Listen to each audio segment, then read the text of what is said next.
Hi, everyone. I'm Aniyia Williams, and I am a lead of the Tech We Want, which is a network of leaders collectively building infrastructure and tech products and services that center human thriving and responsible innovation.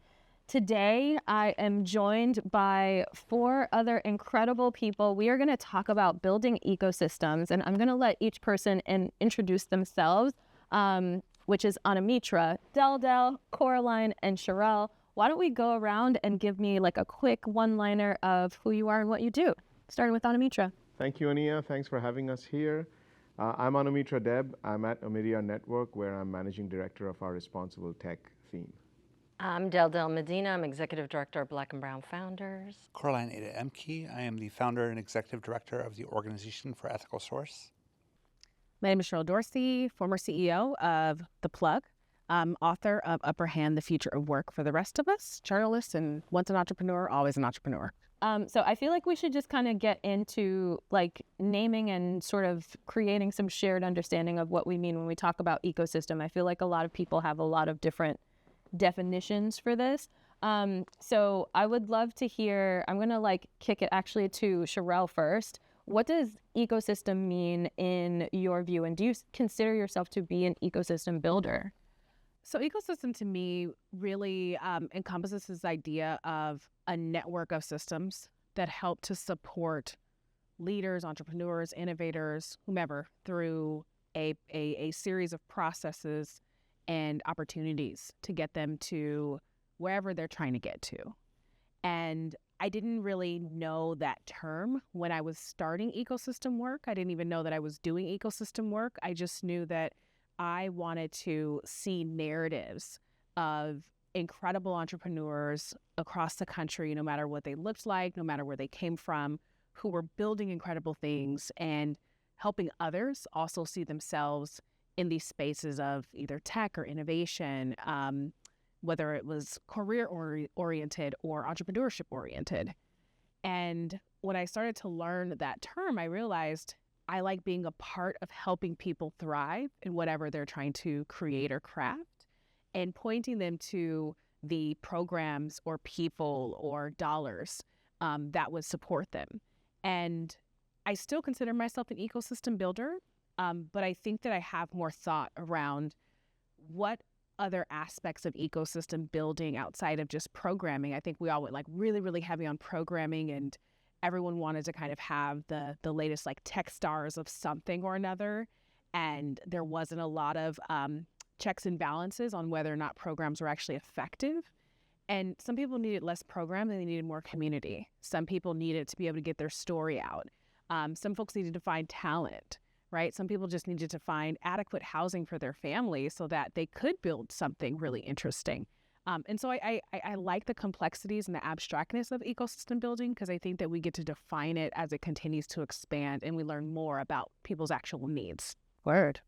And I heard you yesing over here. I want to hear from you next, Deldel. What does it mean to you? Do you consider yourself to be an ecosystem builder? Also, like Sherelle, I am an accidental ecosystem builder. The reality is that I've always worked in organizations and programs and things that are too small to hold the entirety of a human being. And because at the end of the day, that's my joke often. I'm like, we're still human, none of us are robots. So when you are being entrepreneurial, when you are trying to build something from nothing, when you're trying to create a solution to a problem that you see, the reality is that your totality has to be taken into account. And that does involve things like housing, childcare, medical, like all of these things are interbuilt into it all. But also the process in which you're in, somebody has to be able to have had the experience that you're about to have so that they can tell you like, don't go this way, go that way.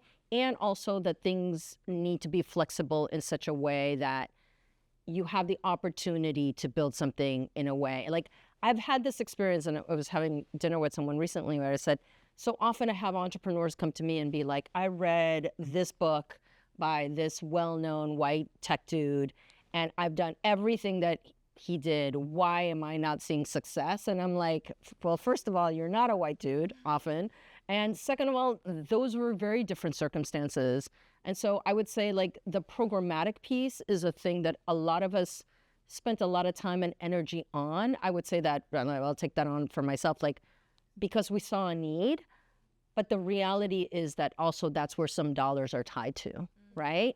So that for me as an executive director of a nonprofit that supports founders, for me to get paid and for me to be able to pay other folks to do this work with me, I have to have programs. We are often, I would say like 30% of my time is unpaid time. And that 30% of time is just as valuable as the programmatic time, but that there isn't a mechanism right now that I can see in which that time can get paid for. And often a lot of that is coaching. A lot of that is giving people resources. A lot of that is just being like, oh, here, you need to connect with a lawyer, or you need to go and talk with somebody else, or here's what the issue is. And it's a lot of diagnostic time that needs to be done. But the reason a lot of programs did get built really quickly is because that's where the money was. That's where there was a need, but that's also where the money is. And so if you're going to pay yourself to do this work, you have to have a program. Yeah, makes sense. Yeah. That's a really interesting perspective. I want to come back to that. Coraline, I'm going to turn to you because I feel like you sit in a different place, in a different perspective. And I would love for you to talk about ecosystems from your lens, especially given the role of open source in the tech industry and how incredibly important it is. I totally agree with you about systems of systems. What I really like about the metaphor of the ecosystem, though, is that an ecosystem is it's a biological metaphor, and that biological metaphor reinforces the fact that we live in relation with each other, and that we have to form symbiotic relationships that are mutually beneficial. So nature has a lot of examples of mutualism for us. We have resources that we're competing for, but we can compete in such a way that we're not that it's not all or nothing, that it's not a zero-sum game. We tend to, in the open source world, think of labor as an infinite resource, for example, because in theory, people from all over the world can participate in open source, but in fact, there are actual barriers to full and equitable participation. So we want to make sure that, with the work that we do at OES, that we are bringing as many people into the ecosystem for support, for the mutual aid, for the sustenance that they need, so that the tech we're able to build is able to be built by the people who need it the most. I'm looking at you, Aniyia, because I feel like you can present a completely different perspective here. And I think of this too, like also like both of us working inside of ON, like, and it's, for me, I come from being an ecosystem leader and now I work in ON, but I think like looking at sort of how philanthropy thinks about ecosystems and systems in general, I'm interested to hear your perspective on this in terms of like, how is it that you think about ecosystems by comparison? Yeah, I mean, just to pick up on some of the great points here, both about, I think, the biological metaphor, like, I think that we at Amplifying Network, and this comes a lot from our founders, Pam and Pierre, who have always thought about system complexity and ecosystems as being a really important thing to sustain in and of itself, right? So as you say, for ecosystems to thrive, they have to be mutually interdependent. They are very complex. You can't remove certain pieces without affecting all the other pieces. And you have to make sure that the ecosystem is thriving for any individual species or any individual example of any species to really thrive as well. So, to put that in philanthropy terms, we talk about priming the pump.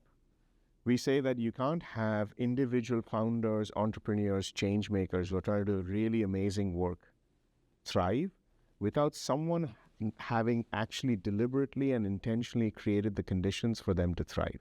Those might be enabling rules and regulations. Those might be policy. It might be investments in talent pipeline. It might be legal and regulatory sort of infrastructure for people to avail of, right? It might be narrative and storytelling infrastructure that's available to everybody. But if you don't have all of those things, if you don't have the infrastructure first, the individuals or the individual organizations cannot thrive. And shorthand 10 years ago, we used to say, look, Google couldn't have built an amazing search engine if the US government hadn't built the internet, right? So you can't expect Google to build the search engine and the internet. Too many founders that we work with, too many founders over the last 20 years have had to be in the position, as you say, where they've had to both think about building the search engine and piece together and patch together the internet behind it. And that's just not possible.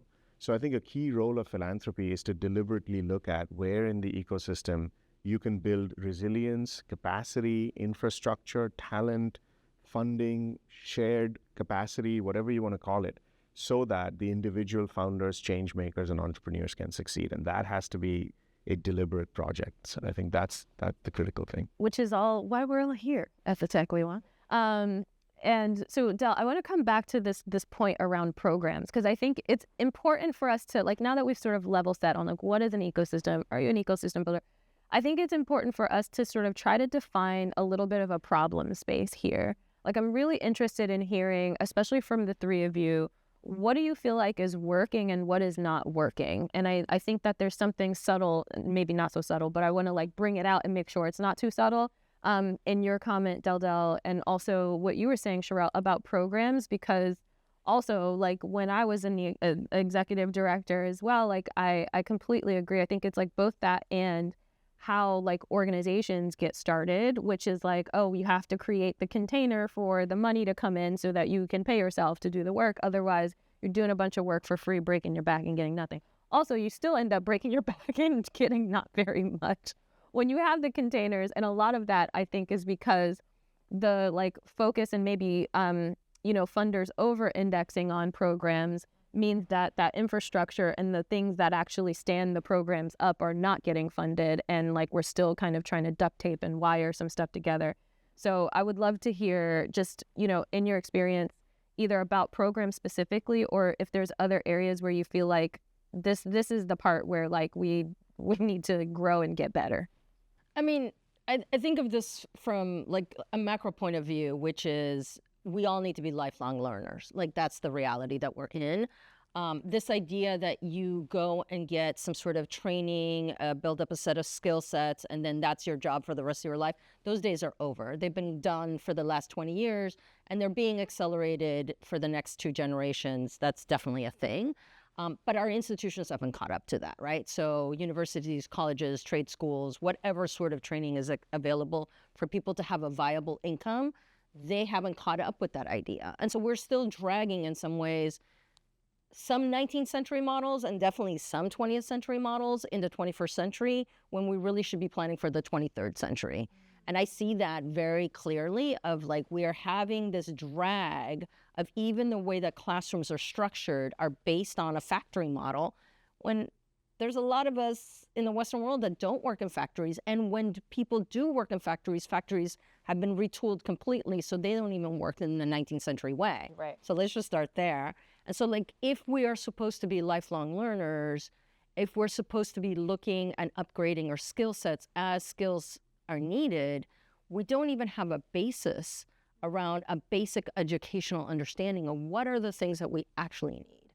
And so there is a need for programmatic work as a result of that. And so I see it as like this kind of patchwork system in which all of us are trying to figure out like, how do I cobble together a set of understandings so I can go out and make a living?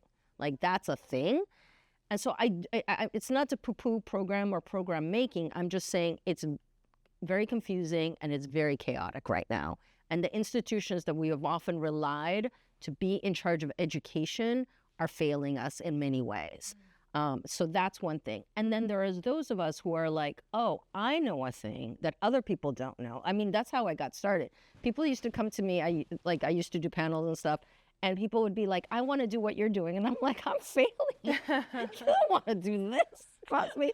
I don't know how I'm going to keep this company going. I don't know if I can like get anybody to even be my customer. Like I'm struggling. And I just had a very simple app idea that I was trying to get off the ground. And I was just like, I'm failing all the time.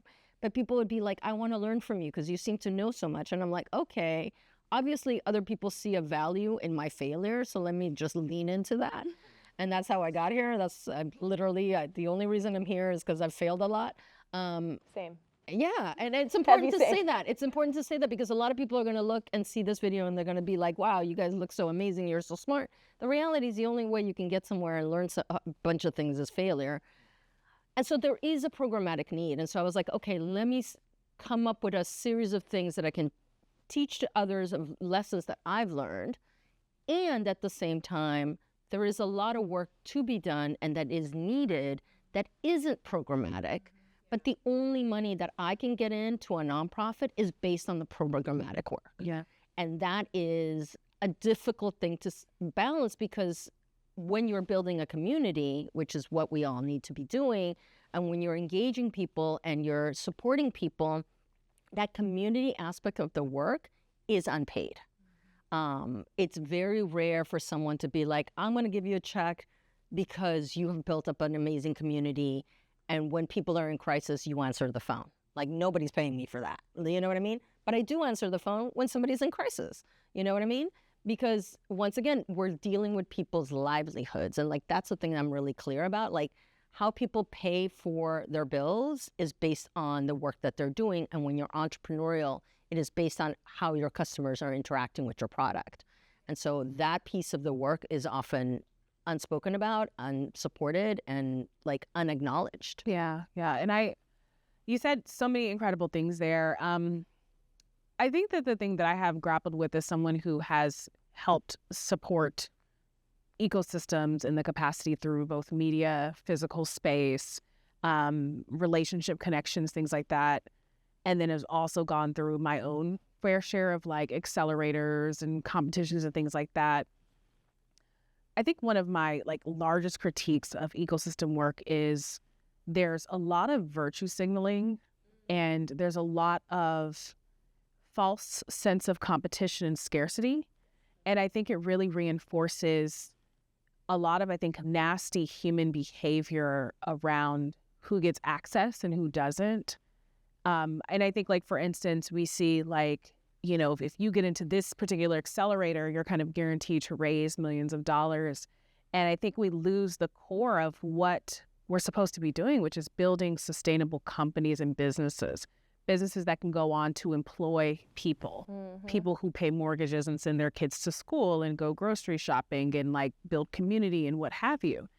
And I think I also started to, as I burned out in the last year and a half, I had started to remove myself from a lot of the activity of ecosystem,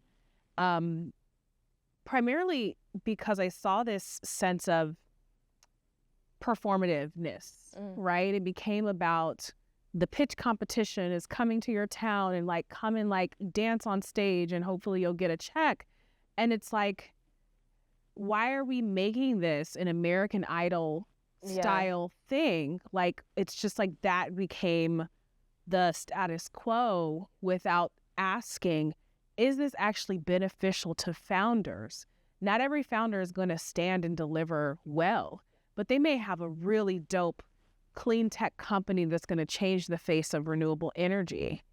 And they don't need to be preparing for 4 weeks to sit in front of a room of 1,000 people. They need to raise the capital that they need so that they can hire the right research team or engineers to get the work done.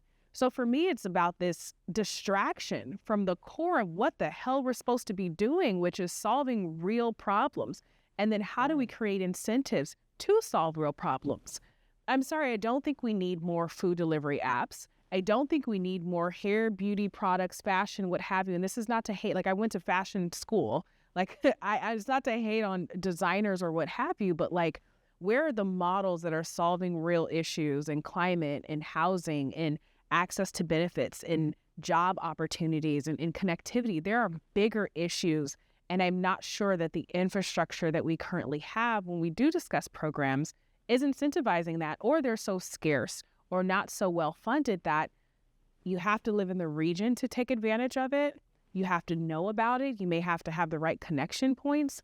And so I think there's opportunity. And even with my critique, I think there's lots of opportunity for us to rethink a lot of what we've been doing and say, okay, this was a great experiment. We got a couple of people through the pipeline. A couple of people succeeded. Great.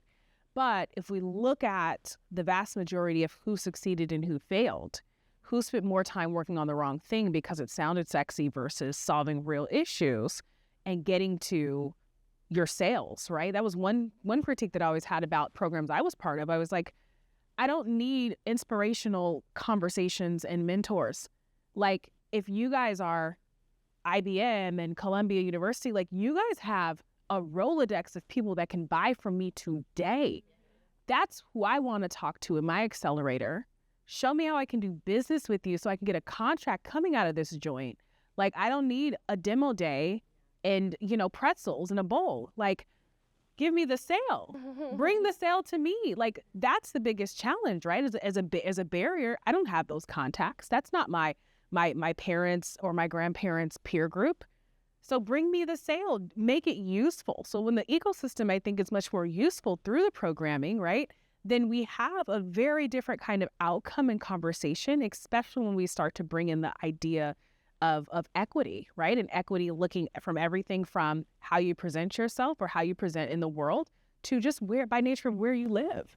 And so so my critique is really around, like, how do we cut the performativeness? How do we stop making this entertainment and actually making it useful so that we can get more people through building something pretty phenomenal, building strong leaders, and then going on to, like, really transforming communities? I think those are great points. I can't agree more with your critique of the way that we've sort of enforced a mentality that the things that really matter are the things that make consumers' lives slightly more convenient. And it doesn't matter who bears the cost, right? So gig workers can bear the cost, but if you get your taxi a bit faster or your food a little faster or whatever else, it's totally fine. And we've built, I think, a culture of convenience into so much of our tech business models, so much of our applied business models, that we don't actually focus on, as you say, the problems that need to be solved, because those aren't easy and those aren't tech-enabled. I also wanted to pick up on your point of being lifelong learners. One of the things that we found, and I'll speak to my experience from sort of funding responsible tech organizations in the space, especially mostly nonprofits, is, the same people who showed up 15, 18 years ago to fight about open data and to fight about the right to information, then showed up to fight about net neutrality, showed up to fight about privacy, showed up to fight about open tech ecosystems. Now, then showed up to fight about antitrust, competition, and data governance. And today are showing up to fight about generative AI and exploitative, like, copyright violations and all that stuff. The point being, to your lifelong learning example, it is a similar set of folks who've always shown up, right? And I think the important thing for philanthropy is to always have a dialogue with those champions to say, how can we ensure that you have what you need to show up, that you have what you need to make the next generation show up? But it doesn't mean that you have to become a large organization yourself, or it doesn't mean that you have to compete with all the other organizations in your space for the same pot of funding. Is there a way to do this where we don't trade scale and impact as if they're one or the other, right?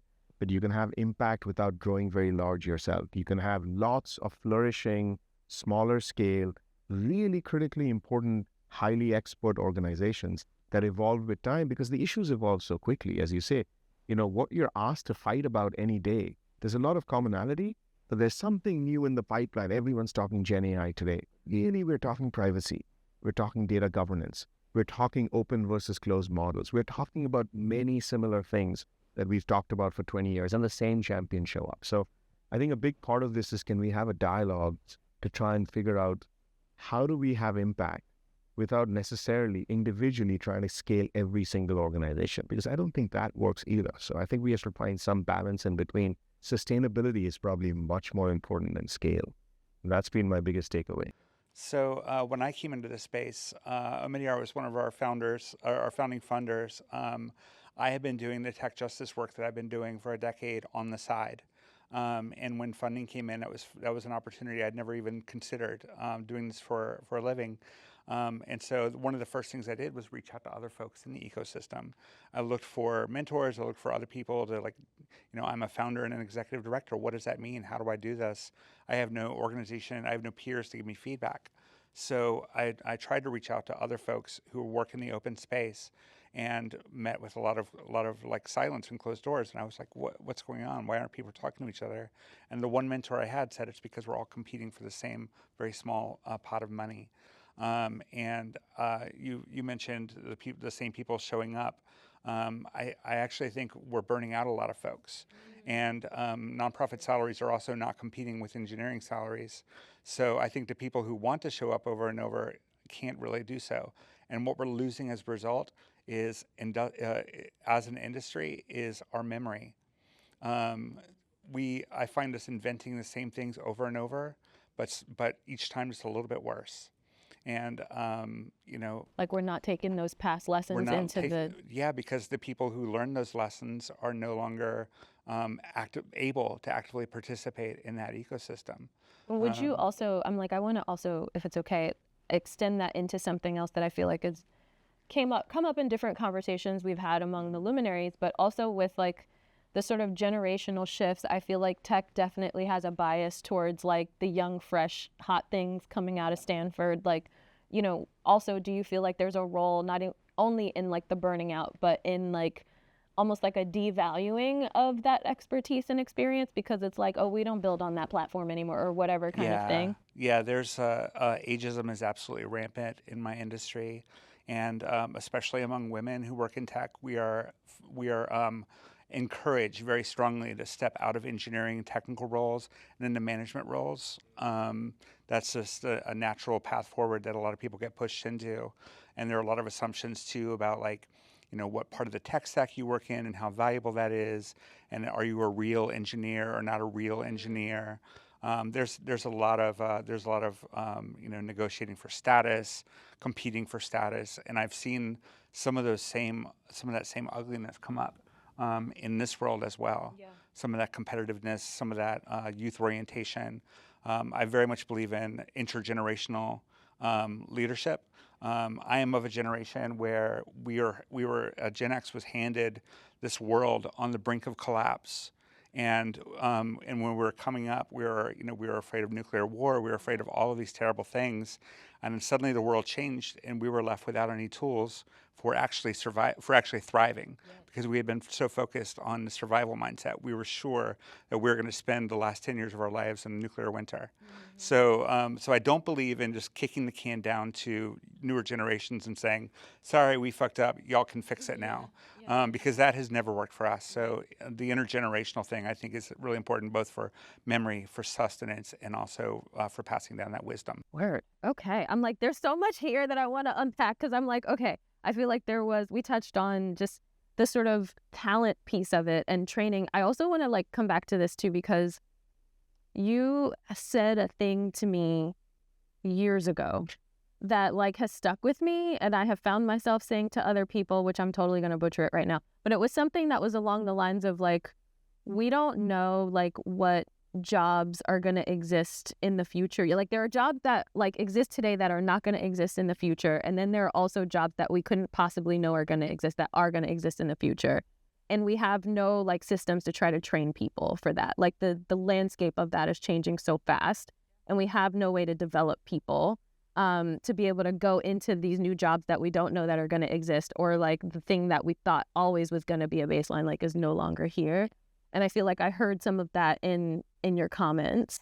I mean, that's a concern that I have. I mean, mind you, I'm not anti-AI. I am concerned with some of like the philosophical take that people have around AI right now, because the reality is that I see a lot of AI being pushed as a way of either being abusive, totalitarian, authoritarian, all of the Aryans that we don't want. But then on the flip side, as a way of replacing people. And so what I've been telling people is there's a difference between a human working with a robot, because there are things that robots can do that we can't do. Like, I'm not lifting anything above 50 pounds. I'm sorry, not going to do it. A robot can do that very easily. Now, being able to work with a robot for doing very detailed work, they can't do that. We can, right? And so, like, there's a difference between working with technology. And I use the analogy of a robot because it is a physical object. So often we don't think about software as that, you know, that other kind of companion or that other kind of coworker that you can have.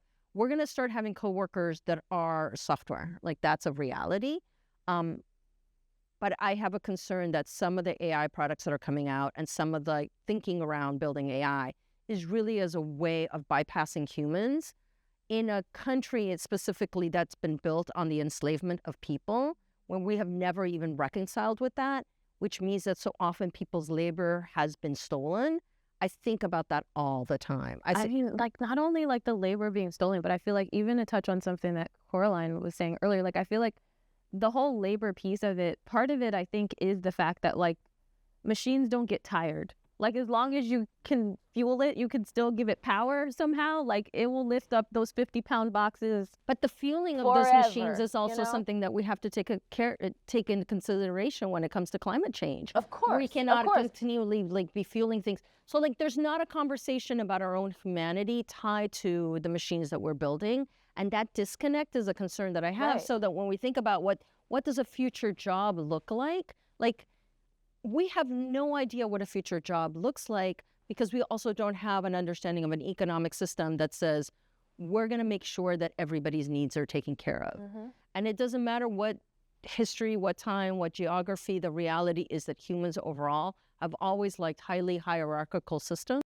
That is a thing that we always fight against, but the reality is that we've always created that.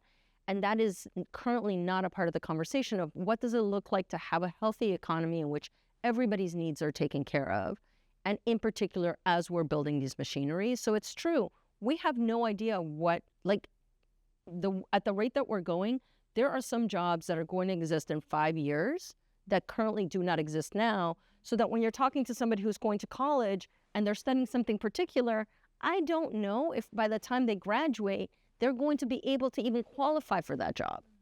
And so that's a concern that I have around some of the institutions that deal with education, that they're not well prepared for being able to have a set of people graduate and go straight to a job when we don't even know what those jobs are going to be.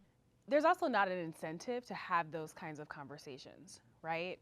So I'm from Seattle, Washington, and I grew up in the south side of Seattle, and I would hop on the bus to go to Redmond, Washington during my summers in high school and work at Microsoft. And my family was like, awesome, go study computer science, get a great job, stay there forever, and then die, right? And you've lived a good life. Of course. You've lived a good life, right? Yeah. And I'm going to New York, and I'm gonna be an entrepreneur. Why are you messing that up? All of these things, right? And it's and I graduated in the heart of a recession, right?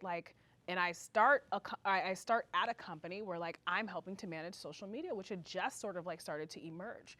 So I definitely fit into that space of no one in my family could, to this day, has no idea what it is that I do, because all of this I made up, right? Or I kind of adapted to the particular environment based on what I saw the need is.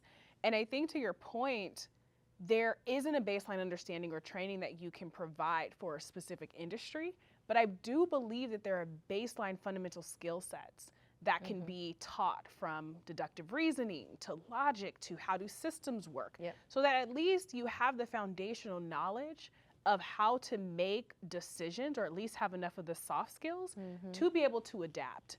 And I think when we look at traditional education or even trade environments and the challenge around, number one, higher education and the cost. I don't even have kids, and I'm counting my dollars. How am I going to send some future child to college if college is going to be about $300,000? Girl, just send them to preschool first.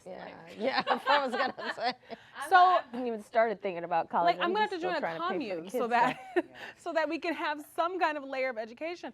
And so I think that when we think about, yes, the future of training and credentialing, this is where not even just higher education has to be in the conversation, but employers have to as well.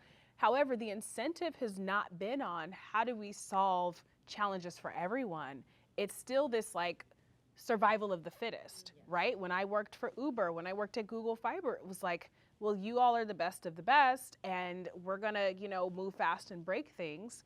And it wasn't about how do we fundamentally train people for the future to solve problems in a sustainable way. It was let's just get to the technology being so innovative that we can go into cities and drop bicycles and drop scooters without thinking about the built environment and how people actually use things, and the dangers of people hopping on scooters in the middle of traffic, right? Because there's no one there who comes from a public administration background and can have a conversation, because there are no adults in the room, right? It's just winner takes all.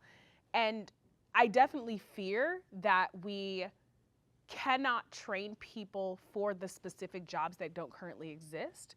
But I think there's something to be said about what are the foundational tools that have escaped a lot of our school systems. And even some of that, I feel is, to your point about tools and skill sets, is it's like almost like a skill around inquiry and like trying to figure out what you don't know. And it's funny that you mentioned this about dropping scooters and stuff. Just like this morning, Del and I were talking about, you were telling me about crews getting their permission pulled in San Francisco because there was an incident. I mean, this is like, talk about like having a system that wasn't thinking about it. Like the self-driving vehicle didn't hit the person. There was a bus that hit the vehicle that then hit a person, but because there wasn't a driver in the car, they didn't know how to turn off the car, and then the person became pinned underneath the car, and then extracting that person out of there became a deadly situation.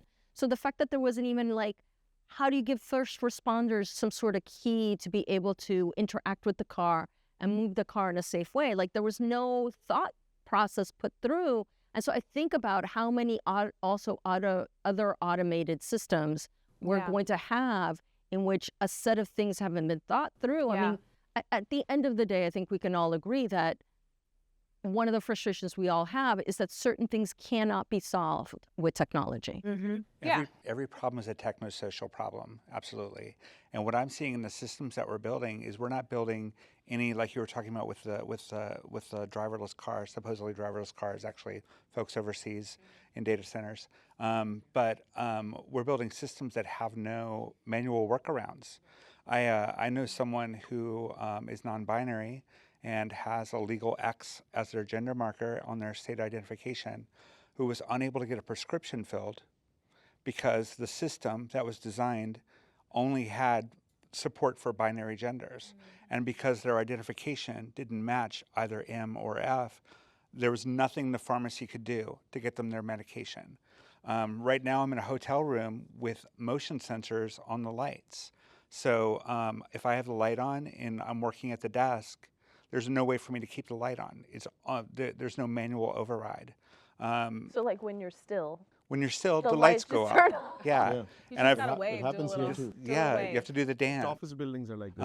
And or we have accessible technology, like we have technology for health reasons where you don't have to touch a faucet, you don't have to touch the soap dispenser. But if we're designing systems like that don't detect black and brown skin, I guess you just can't wash your hands, or the sensor is broken, so we didn't bother to build a handle as well. Yes. We're building systems that we rely on that are unreliable, because we can't imagine anything other than a happy path. We can't imagine things breaking. We can't imagine people being involved, and we're trying to automate too much. H.G. Wells in 1913 wrote a book called The World Set Free, and at the end of the book, he's one of the protagonists is complaining that we've automated so much and we've solved so many problems that the majority of our population are artists and poets.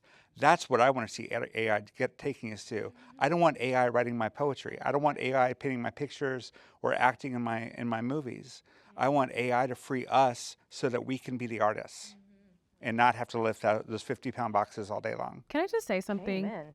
First of all, yes, preach like all sermons. the way through. I also think that where our critique is, there's also where the ecosystem has to produce the folks who are going to come in to think about that and then create the third-party solutions that solve for the things that the original tech did not solve for. And we saw that a lot with like ride-sharing apps and all of the industries that got built because of that, right? And just even companies that, okay, instead of waiting 2 weeks to get your money from giving rides, like you can get your check earlier, we'll handle taxes, we'll handle Social Security payments, things like that. And that's where, when we do talk about how do we create ecosystems that incentivize people to solve real issues, that gives us like the freedom. So that is the next industry that we don't know how to build for yet. And I think that gives a ton of an opportunity and ton of incentive. But we do have to ensure that the baseline of society who needs that access, so I think about charger help, right? Like we have electric vehicle charging stations that are starting to spread out a lot more across this country. So now who is going to fix them? Well, you have companies that are now saying, okay, well, let's train people who would maybe normally go into trades to learn how to fix the charging stations, because no one thought about like, when this joint is broken and now there's only two, like I have an electric vehicle and I have to sit for 20 minutes and wait for somebody else to charge their car. Or there's 6 stations and only 2 are working. And you're like, well, this was a waste of my life. But now there's an entire industry that a green collar worker, right? Because we used to call them blue collar. A green collar worker can get trained and make $35 to $60 an hour solving a problem that was created by the actual innovation that was used to solve a problem. Okay, I feel like there's so much here. I want to like keep going down. Let me like recap a few of the things I jotted down that I feel like we talked about in defining the problem space, and then I want to kind of move into like the next bit of conversation. So this like talent piece, the training piece, programs as investable and also ineffective programs, access to revenue opportunities, like especially in juxtaposing that next to access to funding opportunities, which we very much index on, and less about like how do you actually get revenue, which is kind of the point of a business in the first place. And also that a similar group of people are showing up and what do they need? And we're burning people out and the salaries aren't competitive, where we need maybe some more technical people in these other kinds of problem solving roles, but it doesn't pay as much as, you know, the Facebook salary. So moving into like what can we do and what are we doing? You know, there's a phrase that has come up quite a bit. Like, well, one, let me say this. I feel like one of the sort of perspectives that I have developed, and I have to like give a shout out to Jess Solomon, who worked with ON on a different project around mutual aid, who said this thing to me that stuck, which was like, you know, philanthropy should be like the R&D of like where these problems that, you know, capitalism or governments like can't or won't touch those things. Like philanthropy has the ability to be the research and development for some of these things. And I really believe that. I feel like this project in some ways kind of embodies some elements of that. But I feel like a phrase that kind of keeps coming up also in the work that we are doing is like trust-based philanthropy. And I also feel like people have a lot of definitions around that. One of the things that I think about when I hear trust-based philanthropy is, you know, empowering the people who are closest to the problem to be able to solve them, like leveraging our power, our positionality, our resources to offer that to people who can do more with it than we would have been able to do, or see more of the opportunity and be able to address it than we would have been able to address. Very much open to hearing other definitions of that, but I'm just generally interested to hear what folks feel like is like that one of the things, like when we think about like what role can philanthropy play in addressing some of these problems, like there's that question, and like is it somewhere in the nexus of like what trust-based philanthropy is trying to be, that's like one of the pathways forward? Would love to hear some thoughts on that. There are a couple of different models of trust, right? Yes. The dominant culture in the white Western world teaches us that trust is transactional. As long as I can rely on you to produce the same thing over and over, I'm going to trust you to produce the same thing over and over. Whereas in a lot of other cultures, trust is more relational. Trust is community-based. Trust is us showing up for each other. Yes. And I think that latter form of trust is what we need a lot more of if we're going to overcome some of the limitations of capitalism, some of the limitations of the systems in which we're operating, which are very predatory. Yeah. We need our communities, we need our people, and we need a different way of expressing and developing trust between the actors in our ecosystem. A couple of thoughts on this one, and I completely agree with you on that. One is, I think that, you know, philanthropy can be good at certain things, and it's probably not good at other things. Some of the things it can be good at, that doesn't mean that we're necessarily, you know, knocking it out of the park today. I think we have a long way to go. But, you know, one is, as you say, changing the dynamics of participation, right? Like who gets to participate, who gets to be at the table, whose voices are heard. Philanthropy has a huge luxury in that it can really shore up people who are otherwise not being heard from, not being asked to sit at the table, not being considered as a design of products and services, etc. And if you don't change that set of voices, the dominant voices will continue everything that we've seen about inequality and lack of access and discrimination so far. Like, so that just literally has to change, and philanthropy is probably one of the best institutions to help you that, right? So that's one.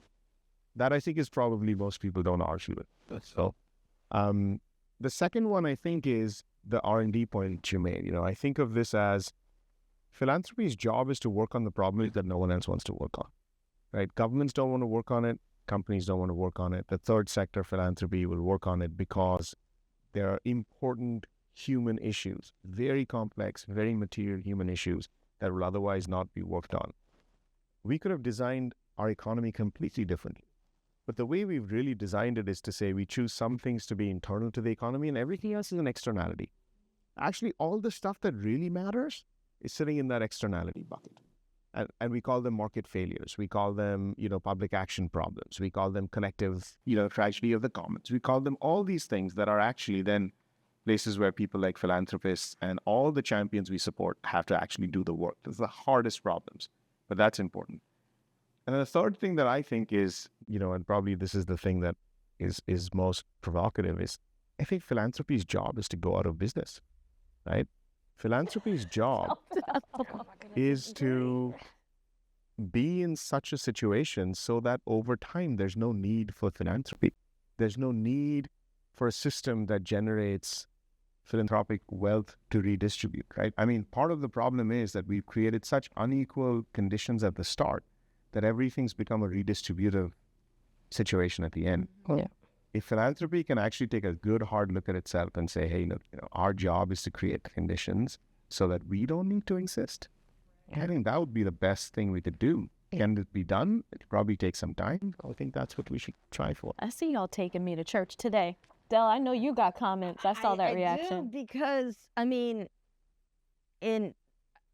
I live in San Francisco. We're a city that's 7 miles by 7 miles. We have 74 billionaires, and we have people living in tents in the street. Like, that is a reality that I have to contend with. We have a public school system that's severely underfunded. We have streets that have huge holes in it. We have a whole set of issues. And I always say it's not a lack of money. I think it's a lack of political will. And at this moment in time, philanthropy cannot solve those issues. True taxation and a true taxation change is the only thing that's going to get us there. And so those larger policy conversations are conversations that people do not want to have. And so the thing that is uncomfortable for folks that are in our positions, running small organizations that have big ideas, is that we also have a power differential that often philanthropy seems to not want to even acknowledge, right? So that if I am talking to some sort of officer at a big foundation, the reality is that my ability to get myself paid and to get my team paid based on how well I have a conversation with someone and how persuasive I am is a thing. And so it's true, like at this moment in time, we're just like, as you say, we're on the struggle bus. But there are solutions that are out there, and a lot of it has to deal with political will. A lot of it has to deal with saying, I don't need to have 3 yachts and, my great-great-grandchildren are going to be just fine. So it's going to be good if I actually take care of some other people's children right now. And I just don't see that, because then that gets construed as being political rather than it being just a plain human rights conversation about like, what are some of the needs that communities have that right now we're unwilling to even take a look at. I also I feel like I can be kind of hard on philanthropy and ON, but I do want to try to take a moment to give Amiyia Network a little bit its flowers, and I don't know, maybe this is a little bit self-serving because it's what's happening in my project, but I think that we have really tried to make a commitment to thinking about the people first. And Anamitra, I don't know if you remember this, back when we were going through the approval of the Luminary concept, the transaction that we had to do to kind of get approved. And there was this conversation about, are we funding the organizations or are we funding the people? And I kind of was like, both. And I think that even as we have gone along, I think that funding the organizations is still really, really important. But I have actually developed more of a bias towards funding the people in the last couple of years because of the very things that you're mentioning, and some of the things that y'all have mentioned too, where I think that the organizations tend to be sometimes it's well, in order to get this money, I have to create the bucket that they're going to put the money into. So I'm going to make this organization to do the thing that I need to do to try to help people. And also I feel organizations, they live, they die, but the people who are engaged in the work, the same folks keep showing up, as Anamitra said, I want them to be able to have the stamina to stay in it and to do the things. I feel like all of that knowledge, all of that wisdom comes with them to all the different things that they're doing, right? Like, and I'm also looking at you, Sherelle, because I'm like, I have also seen your amazing like growth and trajectory and over time as well. And it's like, you know, you started out with like, well, it's not where you started, but like one of the things that you're known for is creating the plug. And that was such an important like place to get information that was like so thoughtful and had that perspective of like what is going on in like the Black tech ecosystem. And now, you know, what you're doing with Plex is it's like, it's an iteration of that. And I feel like it's like the people, they learn, they iterate, some of the things get composted and turned into something else. And so I feel like one of the things that I have really appreciated in the role that I have at ON is like my ability to look at that a little bit differently and not be stuck in the box of like, well, it only can happen if the plug gets this thing. But instead I can take a look at Sherelle and I'm like, this is an incredible person who's got this experience. She's in all of these places. She's got this like wonderful perspective, and let's like choose the right tool for like what the need is. Or if it's about like Coraline, who's going to come in with a font of experience about open source and all of these other things, like we need to just like make sure that we can do what we can do to get Coraline here and like to have Coraline contributing and to be able to really learn from Coraline. So yeah, I just had to like say that because I feel like that is so, so important. And I wish that I could do more of it. But I wish I wasn't like in like what feels like a niche way of philanthropy operating today. But I'm hoping that we will start to change that. I think that honestly, it's even as I was like walking here this morning, and I tend to read a lot of news in the morning, which I do not recommend. It's a very dark place to start off in the morning.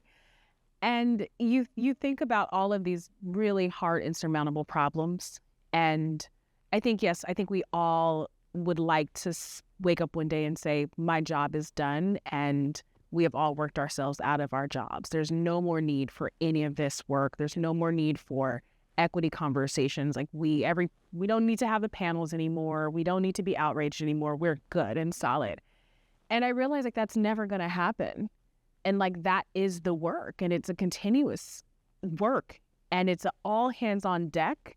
And our learning, that continued learning, has to take shape because we don't know the thankless impact that will happen and emerge as a result of like those dollars being allocated. You know, that one grant opportunity may have completely shifted the trajectory of an organization or an intern or what have you, that launches them into a space that allows them to have deeper impact. And as someone who operates as a data journalist, like I try to find data points that make me feel good enough about things, because I'm like, yeah, if I look at this at the macro, like, oh, we're screwed, right? Like we might as well just like wait for all the billionaires to go to space and then like hopefully salvage what's left. But I think that part of the work is just pushing back. Dr. Ruha Benjamin, who covers a lot, she's a technosocial researcher, recently gave a TED Talk. And one of the things that was so poignant was her conversation about, we've allowed for a certain demographic of people to determine our futures and to say, oh yeah, like, yes, it is totally possible for us to like live on Mars, right? Like, yes, but solving for affordable housing is impossible, right? Universal health care, whoa, like that's way too much. But yeah, of course, like we can just grow meat in the lab and everyone can just eat like lab meat and the world will be saved. Like there's just this kind of really strange identity around who we've allowed to say what's possible. And I think that part of this is we have to take back our power to determine who gets to create the future and not allow for others based on proximity, school, or dollars to say that this is what the world should be just because we have more resources. And I think that pushback has to be fueled by philanthropy. And then philanthropy helps to connect to more philanthropy, right? Because everybody knows each other. And so that one grant leads to another and then another. And that elevation also provides more access and opportunity and sometimes public resources. And so I think there's a chain and a pipeline that takes us back to ecosystem. What does effective ecosystem building look like? It is I'm going across the spectrum and the continuum. So I'm invited into the conversation with Owen, and then perhaps that leads me on to additional funders because of that relationship and that access that I may not have had before, right? So now someone's vouching for me, and no matter what I do in my work, I still have that initial relationship. And I think back to your point, Coraline, where it is that relationship that engenders that trust, right? So, and I appreciate the words about the plug. It's like, you still work with me because you know what my work is, whether I'm doing the plug or I'm building monkey bars. Like, it's like, I know that Sherelle's going to be working on something that is going to be doing X, Y, and Z. And so I think that foundationally, that's the way that I have to wrap it in my brain, or I'll be very depressed. And I'll be like, listen, I'm just going to go live on the commune, and he has never to be seen or heard from again. And so I think that, yes, we still have our work to do. The long vision, the stretch goal is, yes, we've worked ourselves out of these systems, but considering the nature and the history of this incredible country of ours, we know that's going to be, what did you say, 23rd century? Yeah, 24th? We're going to start planning for the 23rd century. Yeah, absolutely. I mean, because the planet may not be here in a while, so, so we may not have to worry. I'm like, for much it'll longer. Be here. I don't know if we will, but Nothing I don't know. But then again, who knows? We could just blow it to smithereens too. Like, we Very certainly true. have the nuclear power. Well, Very true. I think we need to work as if we can work ourselves out of a job. Mm-hmm. I think we need to be hopeful, and we need to be optimistic, even in the face of catastrophe. Yeah. Because the outcome will be better if we went into the end of the world with hope than if we went into the end of the world with despair. Yeah, and this is like a super random thing, but a couple of years ago, I watched this, it was like a National Geographic thing about the Earth, and it was narrated by Will Smith, and I can't remember the name of it, One Strange Rock. Oh, anyway, yeah. And so I'm like, I don't know why I get into stuff like this, but it was really fascinating because it basically talked about, the shaping and formation of the planet and all these really interesting aspects of it. And it was so interesting to kind of watch because, like, our planet's like, I don't know, 5 billion years old. Maybe we got like 5 billion more years before the sun turns into a supernova and like envelops the whole thing anyway. We'll be dead way before that. Anyway, but like, I think about the amount of like violence that like is there in nature, like the amount of like fire and brimstone and all of the things to kind of make all of these like beautiful pastoral landscapes that we enjoy today.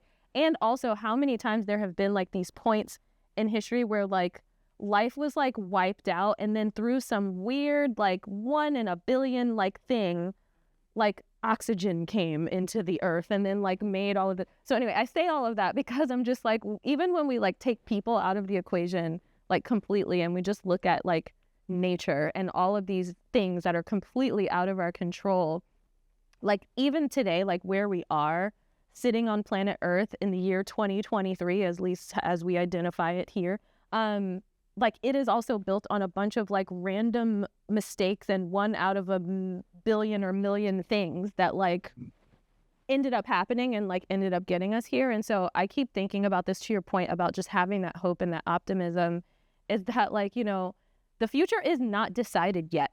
Like we are deciding it right now. And I think that that's like one of the things that gives me hope. Like we're not completely sold into like dystopia quite yet. And I think that like there's still a chance. And there's definitely the energy. And I feel like what I sense in the places that I'm at and the conversations that I'm having is like there is a latent desire and energy that is out there, and people in some ways maybe have lost some of this like skill or muscle to figure out how to organize themselves or how to align themselves. But like, I think once that gets figured out by more groups, we will, I think, start to see a critical mass of action that happens that feels like it is building towards something that's more equitable, something that's more mutualistic. So that is my belief. I realize that we have kind of come to time here today, and I would love to have this conversation easily for another hour. I want to try to like wrap with like going around and asking you guys to share with the folks that are watching us today, maybe one either one reflection or like one call to action that you have for them. Like if the goal is to build an equitable and sustainable and inclusive tech ecosystem, what would be your kind of call to action to the folks that are working in the ecosystem today? I would actually, just reflecting on everything that's been said in the last 5 minutes about hope and stories, I would go to hope and stories. I think the critical thing, as you were saying, and is we should reject the stories that we don't want. And we should build and depend and distribute the stories that we do want, right? Stories matter a lot. The stories we tell ourselves matter a great deal. And isn't it, I grew up in India, right? And we've got a lot of things wrong in India, but we've got some things really right.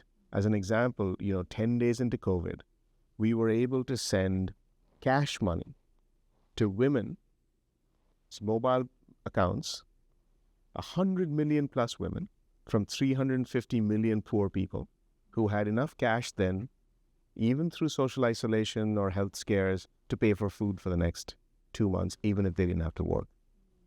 In the US, that wasn't the case. Only if you filled your taxes would you get a social security check, et cetera, et cetera. The communities that have been the most oppressed, the most overlooked, the most underestimated, the most screwed over are the ones that have the most to teach us about resilience, hope, and stories that actually will lift us out. So I think that really just trying to get stories from different places, then taking our hope from that, I think is one of the most important things we can do to try and get together on a shared journey that tells us, let's not build the house on Mars, let's fix affordable housing here, right? So I think that's really important. Where we take our stories from, I think, is really, really important in that. And I think an important part of that is being given permission to imagine alternatives to dystopia. We don't have to go into it starry-eyed and overly optimistic. But if we can imagine a future that is more equitable, if we can imagine a future where you don't need an app to use a bathroom in San Francisco, where we don't have police sweeping the tent cities, where we're solving the actual problems. If we can imagine those things, then we can move them from possible futures to probable futures to actual futures. Yes. I would say my call to action to anybody is do the internal work. I mean, at the end of the day, we all grew up in systems that are so often created for oppression. And if you do not take care of that internal work of doing it for yourself, to get yourself to the other place, to be in a place where you can have conversations around equity and you're not coming in with some sort of savior complex, or you're also not coming in with some sort of martyr complex, whatever it might be, to do that work internally, I think is hugely important, because the work is only as good as your ability to invest in yourself. Remember, we're still not robots. We're still humans. So that investment in yourself sometimes might be taking time off. It might be therapy. It might be a long walk. It might be a whole host of things. But we so often neglect ourselves in this work. So investing in yourself in some way, shape, or form on a regular basis is absolutely needed.